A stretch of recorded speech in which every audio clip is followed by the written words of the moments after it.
ಈಗ ನಾನು ಮರ್ಸೊಪ್ಪು ಸಾಂಬಾರು ಹೆಂಗೆ ಮಾಡೋದು ಅಂತ ಹೇಳ್ಬಿಟ್ಟು ತೋರಿಸ್ತಾ ಇದ್ದೀನಿ. ಮರ್ಸೊಪ್ಪು ಸಾಂಬಾರು ಮಾಡೋದಕ್ಕೆ ಬೇಳೆ ತೊಗೊಂಡಿದ್ದೀನಿ.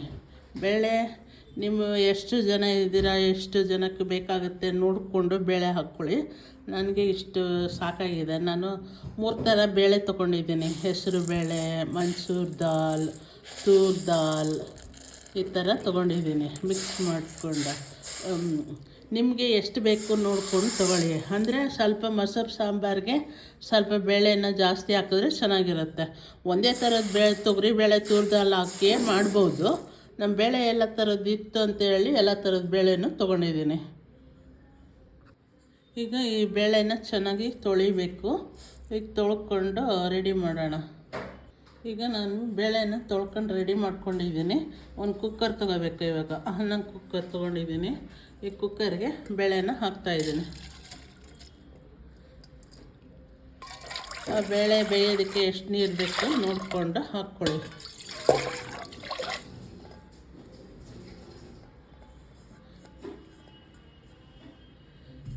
ಈಗ ಈ ಬೇಳೆ ಫಸ್ಟು ಬೇಳೆ ಬೇಯಿಸ್ಬೇಕು. ಒಂದು ಸಾರಿ ಬೇಳೆನ ಚೆನ್ನಾಗಿ ವಿಷಲ್ ಹಾಕಿಸ್ಬಿಡೋಣ.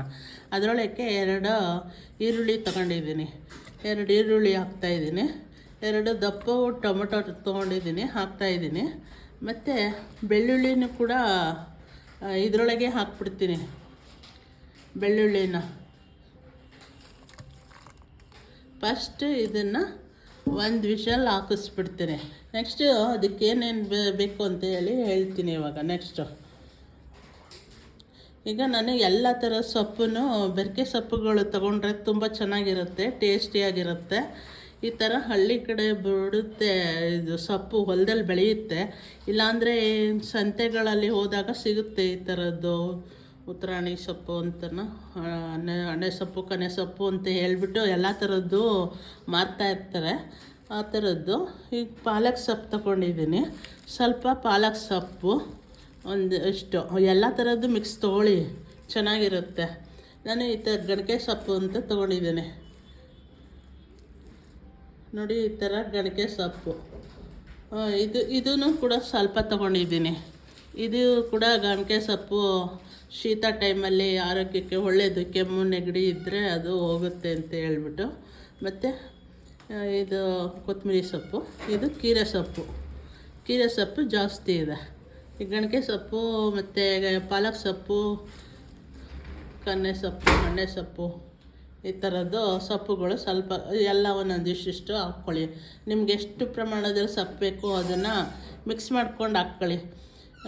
ಎಲ್ಲ ಥರದ ಬೆರಕೆ ಸೊಪ್ಪು ಹಾಕಿದ್ರೂ ಚೆನ್ನಾಗಿರುತ್ತೆ. ಆ ಥರ ಸೊಪ್ಪು ಈ ಥರ ಸೊಪ್ಪು ಅಂತ ಏನಿಲ್ಲ.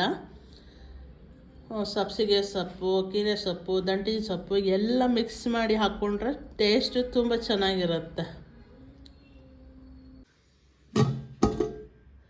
ಈಗ ನೋಡಿ, ಈ ಬೇಳೆ ಒಂದು ವಿಷಲ್ ಹಾಕ್ಸಿದ್ದೀನಿ. ಬೇಳೆ ಚೆನ್ನಾಗಿ ಬೆಂದಿದೆ.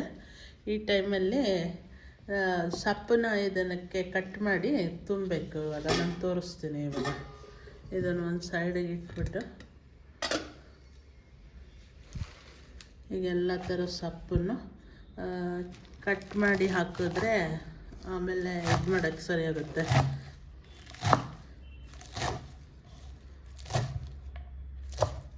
ಎಣ್ಣೆ ಎಲ್ಲ ಕಮ್ಮಿ, ಆಯಿಲ್ ಲೆಸ್ಸೇ ಮಾಡ್ತಾಯಿದ್ದೀನಿ.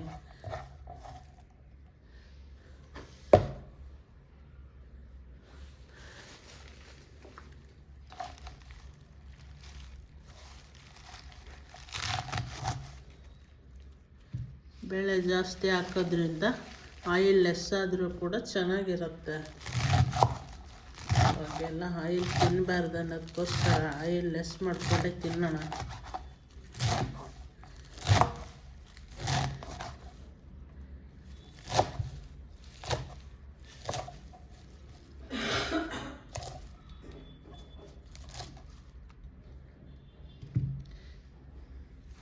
ಈಗ ಇದನ್ನೇ ಎಲ್ಲ ಹಿಂಗೆ ತುಂಬಿಡೋಣ.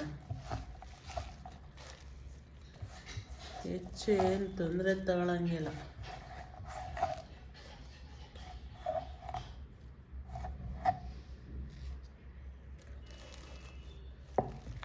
ಈಗ ಬೇಳೆ ಕೆಳಗೆ ಇರುತ್ತೆ. ಇವಾಗ ನಾನು ಎಲ್ಲ ರೀತಿ ಮಸಾಲ ಹಾಕಿ ಹುರಿದು ರೋಸ್ಟ್ ಮಾಡಿರೋಂಥ ಖಾರದ ಪುಡಿ ಇರುತ್ತಲ್ಲ, ಆ ಖಾರದ ಪುಡಿನ ಒಂದು ಸ್ಪೂನ್ ಅದ್ರ ಮೇಲೆ ಹಿಂಗೆ ಹಾಕ್ತೀನಿ. ಇವಾಗ ಹೆಚ್ಚಾಗಿ ಏನು ಬೇಕಿಲ್ಲ, 1 ಸ್ಪೂನ್ ಹಾಕಿದ್ರೆ ಸಾಕು. ನಿಮಗೆಲ್ಲ ಯಾವ ರೀತಿ ಬೇಕು ನೋಡ್ಕೊಂಡು ಹಾಕ್ಕೊಳ್ಳಿ. ಇವಾಗ ಇದು ಮಸಾಲ ರುಬ್ಸೋದು ಬೇಡ ಅಂತ ಅನಿಸಿದ್ರೆ ಈ ಬೇಳೆ ಜಾಸ್ತಿ ಹಾಕಿರ್ತೀರಲ್ಲ ಅಷ್ಟೇ ಸಾಕಾಗುತ್ತೆ. ಈಗ ನೋಡ್ತಾ ಇರಿ, ನಾನು ಮಾಡ್ತೀನಿ ಹಂಗೇನೆ. ನಾನು ಇದನ್ನು ಕೂಡ ಹಿಂಗೆ ತುಂಬಿಡ್ತೇನೆ. ಇವಾಗ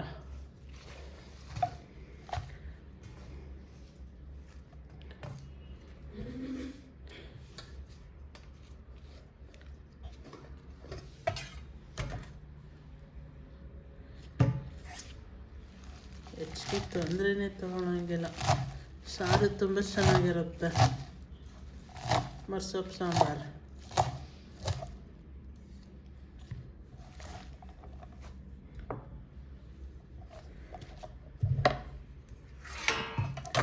ನೋಡಿ. ಖಾರದ ಪುಡಿ ಕೂಡ ಅದು ಬೇಯುತ್ತೆ ಅದರೊಳಗೇನೆ, ಅದಕ್ಕೆ ತುಂಬ ಕಲಿಸ್ಬಾರ್ದು, ಹಂಗೆ ಇಟ್ಟಿದ್ದೀನಿ. ಅದು ಹಂಗೆ ಎಲ್ಲ ಕಡೆಗೂ ಸ್ಪ್ರೆಡ್ ಆಗೋದು ಬೇಡ ಅಂತೇಳಿ ಈಗ ಹಂಗೆ ಇಟ್ಟಿದ್ದೀನಲ್ಲ. ಇನ್ನು ಇದಕ್ಕೆ ಇನ್ನೊಂದು ಸ್ವಲ್ಪ ನೀರು ಹಾಕ್ಬಿಟ್ಟು ಮುಚ್ಚಿಬಿಡ್ತೀನಿ ನಾನು. ಇವಾಗ ಇನ್ನೊಂದು ಡಿಶಲ್ಲಿ ಹಾಕಿಸ್ಬಿಡ್ತೀನಿ. ಇವಾಗ ನೀವು ಹಾಗೆ ಮಾಡ್ಕೊಳ್ಳಿ.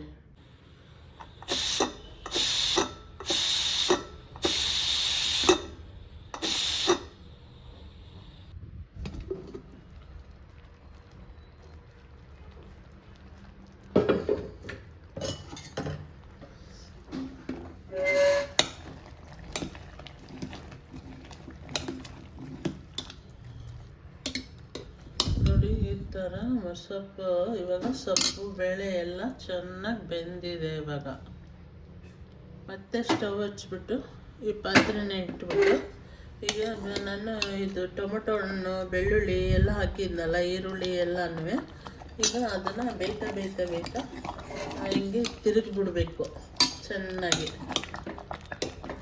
ನಾನು ಮತ್ತೆ ಅದು ರುಬ್ಸೋದೇ ಬೇಕಿಲ್ಲ. ಇವಾಗ ಆಯಿಲ್ಲೆಸ್ ಮರ್ಸೊಪ್ಪು ಸಾಂಬಾರು ಬೇಕಿದ್ದರೆ ನೀವು ಇದನ್ನು ಒಗ್ಗರಣೆ ಮಾಡ್ಕೋಬೋದು. ನಾನು ತೆಂಗಿನಕಾಯಿ ಕೂಡ ಹಾಕಿಲ್ಲ, ಬೇಳೆ ಜಾಸ್ತಿ ಹಾಕಿರೋದ್ರಿಂದ. ನೀವು ಬೇಕು ಅಂದರೆ ತೆಂಗಿನಕಾಯಿನೂ ಹಾಕ್ಕೋಬೋದು. ಇದು ಸ್ವಲ್ಪ ಬೆಂದಿರುವಾಗ ಈ ಥರ ಟೊಮೊಟೊ ಈರುಳ್ಳಿ ಸ್ವಲ್ಪ ಬೆಂದಿರುತ್ತೆ ಒಟ್ಟಿಗೆ ಹಾಕ್ಬಿಟ್ರೆ, ಆವಾಗ ನೋಡಿ ನೀವು ಈರುಳ್ಳಿ, ಟೊಮೊಟೊ, ಬೆಳ್ಳುಳ್ಳಿ ಎಲ್ಲನೂ ತೆಗೆದು ತೆಂಗಿನಕಾಯಿ ಮತ್ತು ಖಾರದ ಪುಡಿ ಹಾಕಿರೋದೆಲ್ಲ ಹಾಗೆ ಉಂಡೆ ಕಟ್ಕೊಂಡಂಗೆ ಇರುತ್ತೆ, ಅದನ್ನೆಲ್ಲ ರುಬ್ಬಿಸಿ ಹಾಕ್ಕೋಬೋದು. ಇವಾಗ ಇದು ತಿನ್ನೋದಕ್ಕೆ ಬರೀ ಹಿಂಗೆ ಸಪ್ ಸಿಗುತ್ತೆ ಅನಿಸಿದ್ರೆ ಇದಕ್ಕೆ ಆಲೂಗೆಡ್ಡೆನೋ ಅಥವಾ ಬದನೆಕಾಯೋ ಏನಾದರೂ ಒಂದು ತರಕಾರಿನ ಹಾಕೋಬೋದು. ನಾನು ಸ್ವಲ್ಪ ಹೀರೆಕಾಯಿನ ಹಾಕಿದ್ದೀನಿ, ಇದು ಬೇಗ ಬೆಂದ್ಬಿಡುತ್ತೆ. ಇವಾಗ ನಂಚಕ್ಕೆ ಏನೂ ಇಲ್ಲ ತರಕಾರಿ ಅಂತ ಅನಿಸಿದ್ರೆ ಈ ಥರ ಹಾಕೋಬೋದು, ಯಾಕೆಂದರೆ ಸೊಪ್ಪೆಲ್ಲ ಬೆಂದ್ಬಿಟ್ಟಿರುತ್ತಲ್ಲ ಅದಕ್ಕೆ. ಈಗ ಚೆನ್ನಾಗಿ ಬೆಂದಿದೆ. ಈ ಮೂಮೆಂಟಲ್ಲಿ ಉಪ್ಪು ಹಾಕೊಂಬಿಡೋಣ. ಈಗ ನಿಮ್ಗೆ ಎಷ್ಟು ಬೇಕು ರುಚಿಗೆ ತಕ್ಕಷ್ಟು ಉಪ್ಪನ್ನ ಸೇರಿಸ್ಕೊಳ್ಳಿ.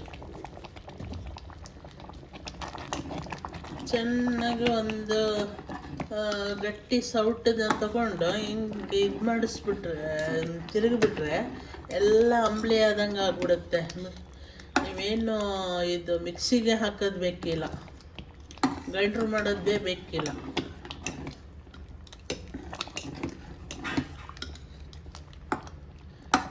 ಎಲ್ಲ ಫುಲ್ ಬೆಂದು ಅಂಬ್ಲಿ ಆಗ್ಬಿಟ್ಟಿದೆ.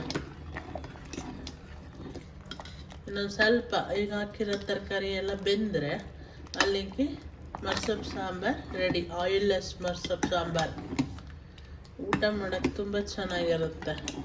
ಇದ್ರ ಜೊತೆಗೆ ಮುದ್ದೆ ಮಾಡಿಕೊಂಡು ಹಾಕ್ಕೊಂಡು ಊಟ ಮಾಡ್ತಾ ಇದ್ದರೆ ಆಹಾ ನಂಗೆ ಇರುತ್ತೆ.